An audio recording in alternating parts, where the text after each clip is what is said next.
Yeah, so this is the cockpit. Got 11 seats in the back, 2 up front, and then we got our 2 crew chief seats. As far as, I don't know, Black, you want to brief the cabin back and stuff like that? What is that? Motion sensitive camera. Back here we have 11 seats in total, so we can take 11 passengers. We can take all the seats out. We can take medevac. These aircraft are modded for, but we do have aircraft that are modded for hoist. Yep. So we can do hoist missions. If you look down there, that little door right there, there's a cargo hook down there.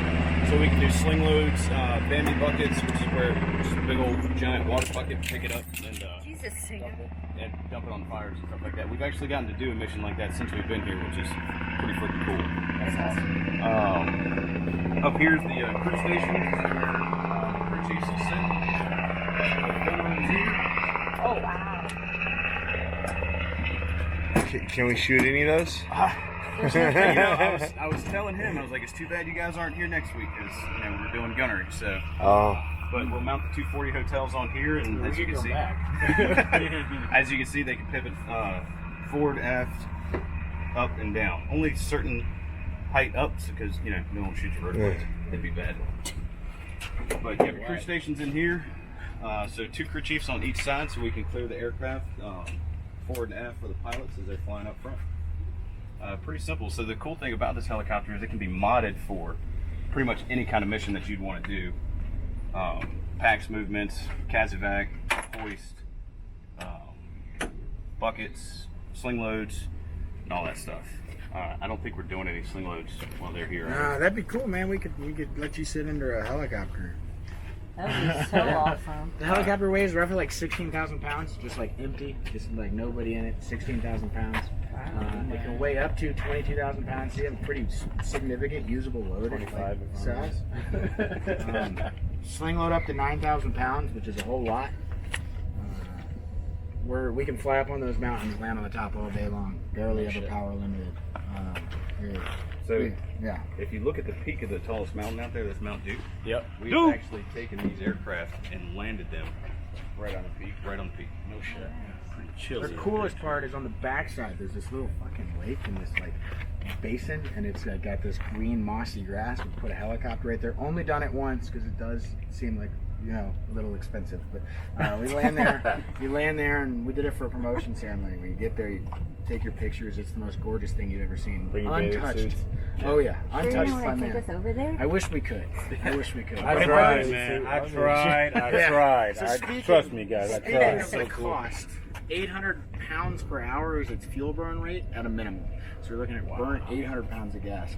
6.7 pounds is what 1 gallon weighs. So I don't know what the math works out to. I was going to say, I didn't even know the weight. Yeah, so we measure your gas and weight. So everybody's weight conscious. So we measure fuel based on weight a lot of time, just because we're trying to figure out center of gravity and all that. As far as like a helicopter in general, you have 3 controls. You have a collective. This collectively changes the pitch of all the rotor blades. So cool thing about helicopters, it's not like a plane. It's not like if I want to go faster, I spin the prop faster. They spin at the same speed, regardless of if I'm flying or not. So what the collective does is it collectively changes the pitch, which takes more of a bite out of the air, and the whole helicopter comes out. When that happens, there's a yaw. So if you spin a little spinny cap, or you spin a wheel, and you can you never do that little like inertia trick where you can feel the wheel spin? Like a gyroscope? Yep. So that's exactly what that tail rotor counteracts. So what that does is it changes its pitch collectively via these pedals, and that stops the nose of the helicopter from yawing to the left or right. So I change the pitch with the collective, I stop the yaw going left to right, and now this bad girl here is a cycler. Now what that does is it changes the pitch in a specific point in the rotational plane that allows the helicopter to fly forward, back, left, or right. Gyroscopic procession, so there's a thing called gyroscopic procession. So if I want to fly forward, it changes the pitch 90 degrees prior on this side of the rotor plane. So if that changes, math and shit happens, all of a sudden I start flying forward. Yeah, it's pretty cool. That's my kind of science. Yeah, it works. I don't know how it works. All I know is like how to fly. Pretend to not die in it. Jesus Christ. It's a fully articulated rotor head, or rotor system, which means that, so you have the 4 PC lengths that are up there, which is the vertical tubes. Yep. Easiest way to describe it. So if he wants to go up, pulls up on the collective, the swash plate will come up, which will change the pitch of the rotor blades, which will create upward lift. If you forward, back, left, and right, so the whole rotor disc will actually tilt on top of the aircraft to give you that forward motion, back, left, and right.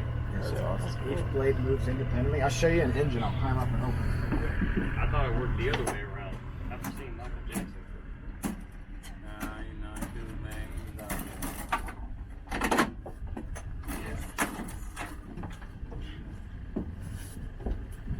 I hope my pants don't rip. Kind of hope they do. I think it'd be hilarious.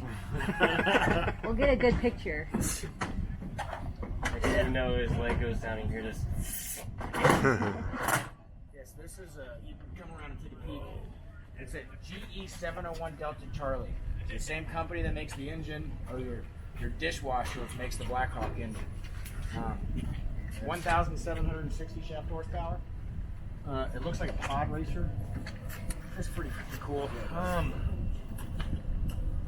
What are the specifics of it? Yeah, so this whole thing works. Spark, after it combusts, spins vanes around that engine, which drive an input module which goes from the transmission. And that transmission works with the other engine to match the engine RPMs to make sure this thing stays spinning at the exact same speed, whether I'm here or on Duke. That's awesome. Yeah, it's pretty cool. Cool thing is the aircraft's built with redundancy, so it has two engines. It can fly on one. You'll be limited on what you can do, but it'll keep you in the air. No shit. Same thing with the hydraulic system on it. There's two different pumps and a backup pump. That way, if you lose one, then you have a backup and you have survivability. That's awesome. Tail rotor's got cables that'll lock on themselves if something happens, and it'll stay in a nominal position so you can continue to fly straight. This is Miss Galden. She's one of our most experienced maintenance test pilots. How are you? Wicked smart. And then Lieutenant Baldwin, he's my roommate. He's okay.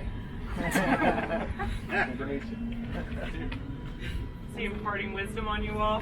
Yes, sounds smart. I heard something Yeah, about he was just telling us fireworks about the happening and sucking going and up banging. down. Oh, you guys said that with like the main transmission right there, right? I'm just thinking, like, man, my job's so much easier than yours. Yeah? I'd rather get punched in the face than No, all this stuff. I'm okay. I can't handle too many of those. Got a glass. Yeah, I get paid pretty good for it. So. Good. I don't know. What else can I talk about, Jen? What did you talk about, sir? Talk about how the engine works, how it drives the transmission. Talk about the flight controls. Talked about it being a fully articulated rotor system. Talk about how much. How far can you guys fly? Typical range is about 2 hours. Well, we say 2 hours and 20 minutes, but anything past 2 hours, we start sweating and we're like, It's like 9 on the E. Where's the nearest gas station? Yeah, it burns about. Typically, this aircraft, did you tell them how much it I burns? said 800 is. 800 to 900 pounds an hour, so, and it holds about 2,300 pounds, so it doesn't, it's not exactly fuel efficient or friendly. Nope. So. We got to get Elon on this. Not yet, but I'm sure, Tesla has this in the works, so I'm sure Elon Musk will come up with something.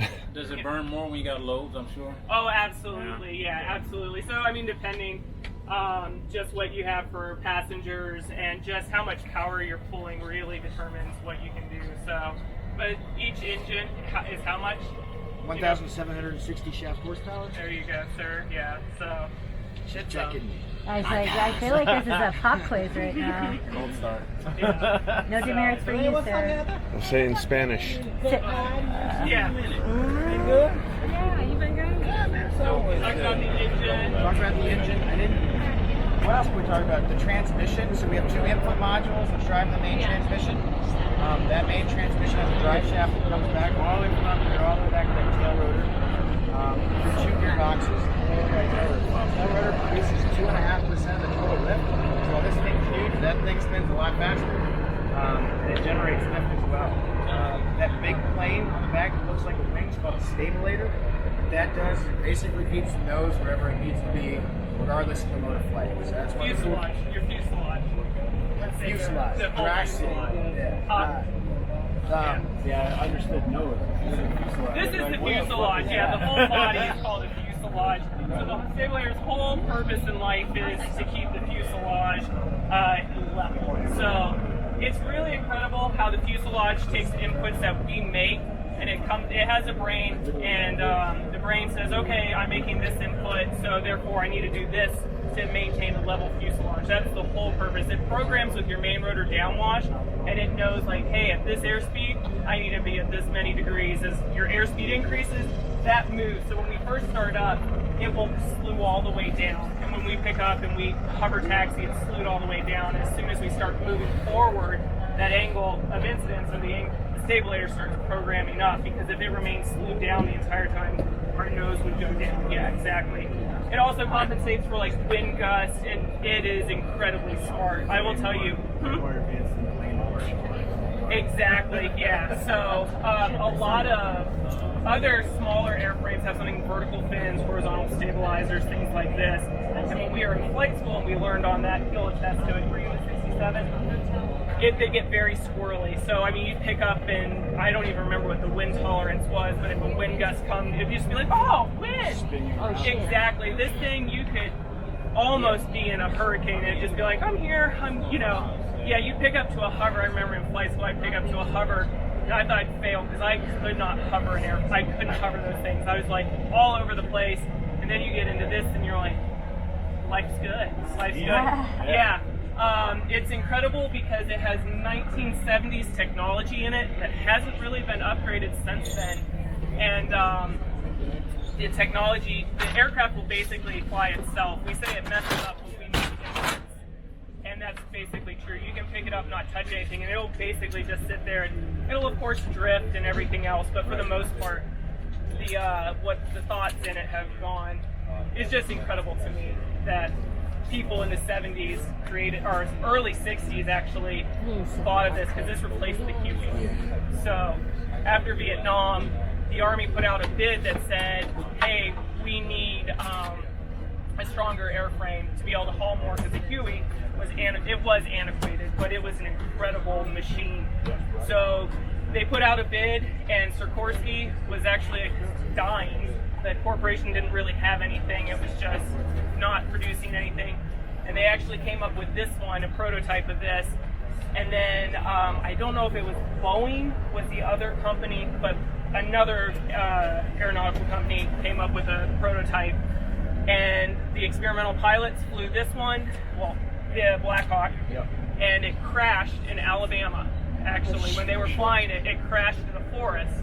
And they went down, they cut down all the trees around it, they changed the rotor blades, they took off and went back, and that's how they actually won. Sikorsky won the bid for the Army, was because the aircraft crashed and all they had to do was replace some rotor blades. They picked it up and flew it back. So, yep, that's kind of the story on how this came into being, and this actually saved Sikorsky. And that's how we know it as today. Because if you say Sikorsky, everyone thinks about the UH-60 Blackhawk. So they've done several other airframes that are incredible. I'm from Connecticut, which is Sikorsky. Yep, So exactly. one of my friends is actually an engineer over there. Yeah, yep. Yeah. So I didn't mean to, sorry, Lieutenant Parks, I didn't mean to step all over this. So, but yeah, that in itself, and then it has just evolved, and they can't, as much as they want to say, they try and come up with all these different type airframes. We need this, we need that, one that's more of a reconnaissance, more one of a attack helicopter. They still use this, and they just use different versions. The 160th uses the Blackhawk. Their DAP birds are the Blackhawk, but of course with modifications, and they're just phenomenal. So yeah, they got miniguns, Hellfire missiles, external tanks, everything, even a refuel probe. You name it, got it all. 252 is 1992. We have some that are 85. When Sergeant Black and I were in Iraq, Sergeant Garrett as well, we had one that was made in 1977. So they are.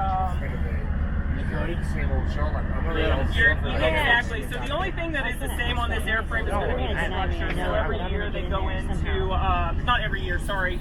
They go into periods called reset. So they'll go to Groton, Connecticut, where there is a TASM, we'll say, or a TASM is Theater Aviation Support Maintenance Group, and they take these aircraft and they basically take them down to the frames and then they rebuild them.